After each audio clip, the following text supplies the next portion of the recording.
चोरलाई खुट्टा काट भनेपछि चोरले आफ्नो खुट्टा लुकाउँथ्यो रे। आज संसदमा त्यही भयो। त्यो भएको हुनाले सम्माननीय सभामुख महोदय र यही सार्वजनिक सरकारमा स्वतन्त्र सांसद अमरेश कुमार सिंहले 8 गते नै कोले त्यसमा चोरेको भनेर गएर अडियो हेरे हुन्छ, भिडियो हेरे हुन्छ, त्यसपछि आएर संसदमा कुरा राख्दिन हुन म अपिल र अनुरोध गर्न चाहन्छु। आजकल यो सरकारमा रहेका माननीयज्यूहरूलाई सरकारलाई साह्रै डर छ।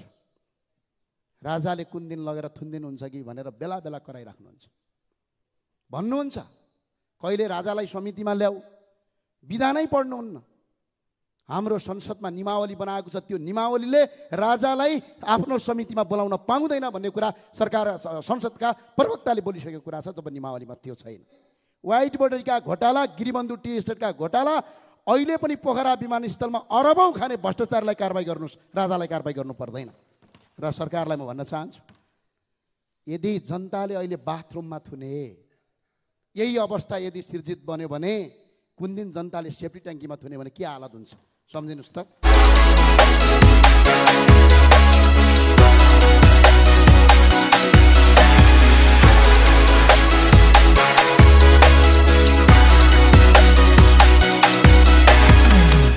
सम्माननीय सभामुख महोदय, सरकार जनताको अभिभावक हो र अभिभावकले पहिलो कर्तव्य चाहिँ आफ्ना नागरिक र सन्तानको सुरक्षा गर्नु हो।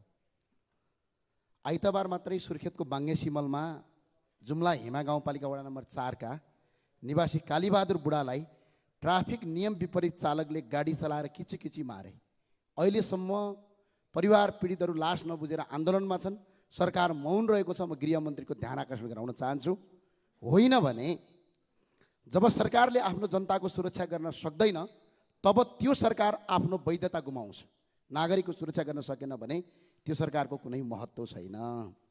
रह्यो अर्को कुरा, सम्माननीय सभामुख महोदय, हाम्रो पार्टीका अध्यक्ष माननीय राजेन्द्र लिङ्गदेनले सत्तारूढ दलका सहमहामन्त्रीका छोराले भाटबट्टेनीमा रक्सी चोरे भनेर भन्नुभयो। तर कसले चोरे भन्नुभएको छैन।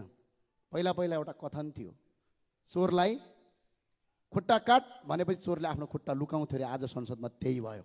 त्यो भएको हुनाले सम्माननीय सभामुख महोदय र यही सार्वजनिक सरकारमा स्वतन्त्र सांसद अमरेश कुमार सिंहले 8 गते नै कोले त्यसमा चोरेको भनेर गएर अडियो हेरे हुन्छ, भिडियो हेरे हुन्छ, त्यसपछि आएर संसदमा कुरा राख्दिन हुन म अपिल र अनुरोध गर्न चाहन्छु। र सरकार चाहिँ यो न्यायिक छानबिन समिति गराउन किन डराएको? पोखरामा बेलुन पड्किँदाखेरि चाहिँ छानबिन गर्ने, तिनकुनेमा चाहिँ नागरिकलाई दिउँसै ड्याम गोली हानेर मार्दाखेरि न्यायिक छानबिन समिति गराउन चाहिँ सरकार किन थुरथुर कामेको छ? हामी न्यायिक छानबिन समिति गठन गरोस् भनेर सरकारलाई यो माग गर्न चाहन्छु। र रह्यो अर्को कुरा, आजकल यो सरकारमा रहेका माननीयज्यूहरूलाई सरकारलाई साह्रै डर छ। राजाले कुन दिन लगेर थुन्दिन हुन्छ कि भनेर बेला बेला कराइराख्नुहुन्छ। भन्नुहुन्छ कहिले राजालाई समितिमा ल्याऊ, विधानै पढ्नुहुन्न। हाम्रो संसदमा निमावली बनाएको छ, त्यो निमावलीले राजालाई आफ्नो समितिमा बोलाउन पाउँदैन भन्ने कुरा सरकार संसदका प्रवक्ताले बोलिसकेको कुरा छ। जब निमावलीमा त्यो छैन। र अहिले भन्नुभएछ श्री 5 महाराज धिराज कहाँ हुनुहुन्छ, नेपाली कहाँ हुनुहुन्छ, कहाँ छ भन्नुभएछ। तपाईँहरूले बनाएको कागजको खोस्टोमा श्री 5 महाराज धिराज हुनुहुन्न, तर नेपाली जनताको मनमा हुनुहुन्छ श्री 5 महाराज धिराज। यसमा केही आपत्तिको विषयवस्तु छैन। र राजालाई कारबाही गर्ने भन्नुभएछ। यदि तपाईँ कारबाही गर्न सक्नुहुन्छ भने व्हाइट बोर्डरका घोटाला, गिरिबन्धु टी एस्टेटका घोटाला, अहिले पनि पोखरा विमानस्थलमा अरबौं खाने भ्रष्टाचारलाई कारबाही गर्नुहोस्, राजालाई कारबाही गर्नु पर्दैन। र सरकारलाई म भन्न चाहन्छु, यदि जनताले अहिले बाथरुममा थुने यही अवस्था यदि सिर्जित बन्यो भने कुन दिन जनताले सेफ्टी ट्याङ्कीमा थुने भने के हालत हुन्छ सम्झिनुहोस् त। त्यो हुनाले अवस्था सुधार्न, व्यवस्थामा केही फेरबदल गर्नुपर्ने अवस्था छ। यही अवस्थामा चाहिँ देश र मुलुक अगाडि बढ्न सक्दैन। अर्को कुरा, सम्माननीय सभामुख महोदय, भगवान श्रीकृष्णले एउटा श्लोक भन्नुभएको छ। आज देश ठ्याक्कै त्यस्तै छ।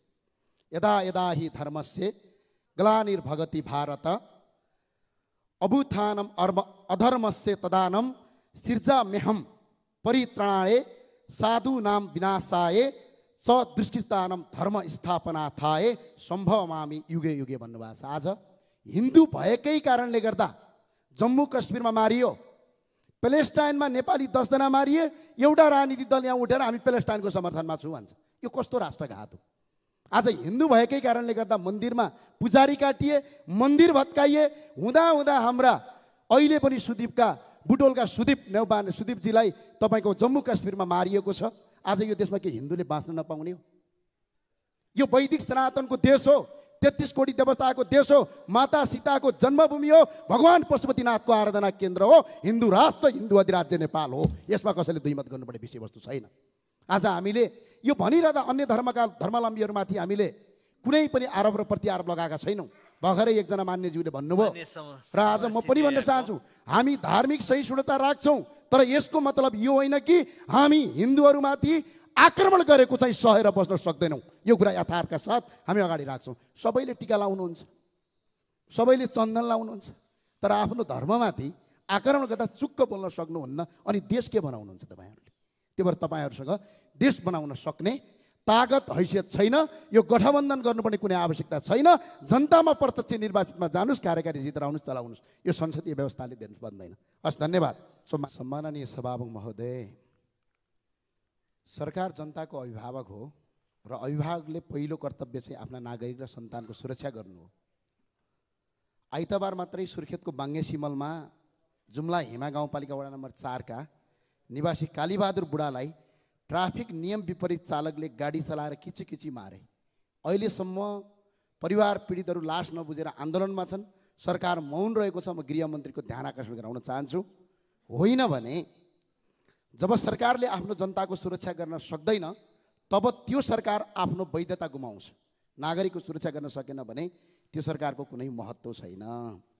रह्यो अर्को कुरा, सम्माननीय सभामुख महोदय, हाम्रो पार्टीका अध्यक्ष माननीय राजेन्द्र लिङ्गदेनले सत्तारूढ दलका सहमहामन्त्रीका छोराले भाटबट्टेनीमा रक्सी चोरे भनेर भन्नुभयो। तर कसले चोरे भन्नुभएको छैन। पहिला एउटा कथन थियो, चोरलाई खुट्टा काट भनेपछि चोरले आफ्नो खुट्टा लुकाउँथ्यो अरे। आज संसदमा त्यही भयो। त्यो भएको हुनाले सम्माननीय सभामुख महोदय र यही सार्वजनिक सरकारमा स्वतन्त्र सांसद अमरेश कुमार सिंहले 8 गते नै कोले त्यसमा चोरेको भनेर गएर अडियो हेरे हुन्छ, भिडियो हेरे हुन्छ, त्यसपछि आएर संसदमा कुरा राख्दिन हुन म अपिल र अनुरोध गर्न चाहन्छु। र सरकार चाहिँ यो न्यायिक छानबिन समिति गराउन किन डराएको? पोखरामा बेलुन पड्किँदाखेरि चाहिँ छानबिन गर्ने, तिनकुनेमा चाहिँ नागरिकलाई दिउँसै ड्याम गोली हानेर मार्दाखेरि न्यायिक छानबिन समिति गराउन चाहिँ सरकार किन थुरथुर कामेको छ?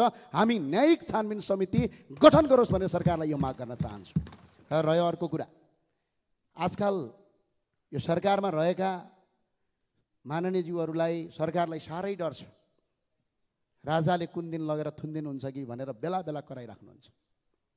भन्नुहुन्छ कहिले राजालाई समितिमा ल्याऊ, विधानै पढ्नुहुन्न।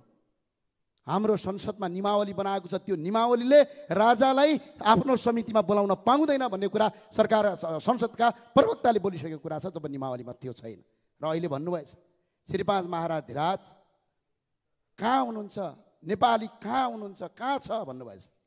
तपाईँहरूले बनाएको कागजको खोस्टोमा श्री 5 महाराज धिराज हुनुहुन्न, तर नेपाली जनताको मनमा हुनुहुन्छ श्री 5 महाराज धिराज। यसमा केही आपत्तिको विषयवस्तु छैन।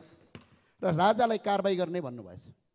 यदि तपाईँ कारबाही गर्न सक्नुहुन्छ भने व्हाइट बोर्डरका घोटाला, गिरिबन्धु टी एस्टेटका घोटाला, अहिले पनि पोखरा विमानस्थलमा अरबौँ खाने भ्रष्टाचारलाई कारबाही गर्नुहोस्, राजालाई कारबाही गर्नु पर्दैन। र सरकारलाई म भन्न चाहन्छु, यदि जनताले अहिले बाथरुममा थुने यही अवस्था यदि सिर्जित बन्यो भने कुन दिन जनताले सेफ्टी ट्याङ्कीमा थुने भने के हालत हुन्छ सम्झिनुहोस् त। त्यो हुनाले अवस्था सुधार्न, व्यवस्थामा केही फेरबदल गर्नुपर्ने अवस्था छ। यही अवस्थामा चाहिँ देश र मुलुक अगाडि बढ्न सक्दैन। अर्को कुरा, सम्माननीय सभामुख महोदय, भगवान श्रीकृष्णले एउटा श्लोक भन्नुभएको छ, आज देश ठ्याक्कै त्यस्तै छ। यदा यदा हि धर्मस्य ग्लानिर्भगति भारत अभुत्थानम अधर्मस्य तदानम सृजाम्यहं परित्राणाय साधूनां विनाशाय सदृष्टितानम धर्म स्थापनार्थाय सम्भवमामि युगे युगे भन्नुभएको छ। आज हिन्दू भएकै कारणले गर्दा जम्मू कश्मीरमा मारियो, प्यालेस्टाइनमा नेपाली 10 जना मारिए, एउटा राजनीतिक दल यहाँ उठेर हामी प्यालेस्टाइनको समर्थनमा छु भन्छ। यो कस्तो राष्ट्रघात हो। आज हिन्दू भएकै कारणले गर्दा मन्दिरमा पुजारी काटिए, मन्दिर भत्काइए, हुँदा हुँदा हाम्रा अहिले पनि सुदीपका बुटोलका सुदीपजीलाई तपाईँको जम्मू काश्मीरमा मारिएको छ। आज यो देशमा के हिन्दूले बाँच्न नपाउने हो? यो वैदिक सनातनको देश हो, 33 कोटी देवताको देश हो, माता सीताको जन्मभूमि हो, भगवान पशुपतिनाथको आराधना केन्द्र हो, हिन्दू राष्ट्र, हिन्दू अधिराज्य नेपाल हो। यसमा कसैले दुईमत गर्नुपर्ने विषयवस्तु छैन। आज हामीले यो भनिरहँदा अन्य धर्मावलम्बीहरूमाथि हामीले कुनै पनि आरोप र प्रत्यारोप लगाएका छैनौँ।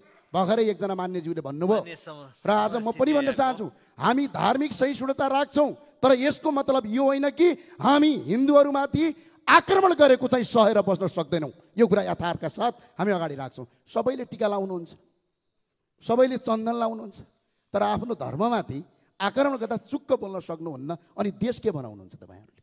त्यही भएर तपाईँहरूसँग देश बनाउन सक्ने तागत हैसियत छैन। यो गठबन्धन गर्नुपर्ने कुनै आवश्यकता छैन। जनतामा प्रत्यक्ष निर्वाचितमा जानुस्, कार्यकारी जितेर आउनुहोस्, चलाउनुहोस्। यो संसदीय व्यवस्थाले दिनु बन्दैन। हस्, धन्यवाद।